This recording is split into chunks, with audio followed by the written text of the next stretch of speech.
नागपुर हिंसा के मास्टरमाइंड फहीम खान ने हिरासत में रहते हुए नागपुर जिला सत्र न्यायालय में जमानत के लिए आवेदन दायर किया था।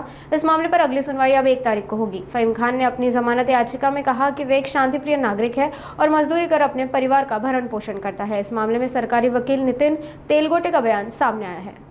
जामीन मिळू शकतं का याच्याबद्दल भाष्य करणं सध्या योग्य होणार नाही, पण फहीम खानने आज न्यायालयात त्याला रेग्युलर बेल मिळण्यासाठी अर्ज दाखल केला आहे। कोर्टाने त्यामध्ये इश्यू नोटीस केलेले आहेत आणि त्याची पुढील सुनावणी म्हणजे आमच्या रिप्लायसाठी, शासनाच्या रिप्लायसाठी ती 1 तारखेला ठेवण्यात आली आहे। तर काय कोणाकोणाला नोटिसेस इश्यू केलेले आहे कोर्टाकडून फक्त शासनाला म्हणजे state government through police station जे असते त्यांनाच इश्यू केले आहे। एक तर आम्हाला पोलीस स्टेशनला कॉपी मिळाल्यानंतर त्याचा आम्ही रितसर त्याचा उत्तर देऊ आणि त्याच्यानंतर ते सुनावणीसाठी लागेल। तर जामीनसाठी काय ग्राउंड ठेवलेला आहे त्यांच्या वकिलामार्फत, काय म्हणण्यात आलेलं आहे? अजून आम्हाला रितसर कॉपी न्यायालयाकडून प्राप्त झालेली नाही।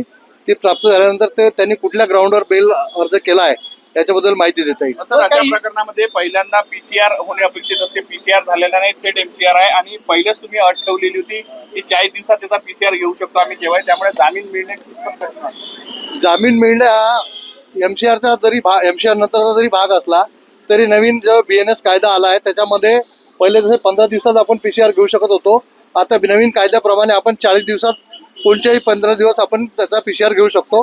त्यामुळे त्याचे इल ट्रीटमेंटचे अलिगेशन्स होते त्यामुळे आपण एमसीआर केला होता आणि त्या एमसीआर मुळे आता आपण त्याचा केव्हाही 40 दिवसाच्या आतमध्ये पीसीआर घेण्याचा हक्क पोलिसांना आहे। सर हिंदी बता दीजिए कि किस तरीके से जो क्या ग्राउंड्स थे जिस पर बेल एप्लीकेशन की गई और कोर्ट ने क्या कहा? बेल एप्लीकेशन उसने कौन से ग्राउंड पे की इसकी हमको अभी ऑफिशियली कॉपी नहीं मिली है। उनकी एप्लीकेशन की कोर्ट ने आज उनके बेल एप्लीकेशन पे इश्यू नोटिस किया है। हमारे को जिस दिन नोटिस आएगा ऑफिशियली उसके बाद हम कह पाएंगे कि उसने कौन से ग्राउंड पे बेल क्लेम किया है। अगली डेट कब?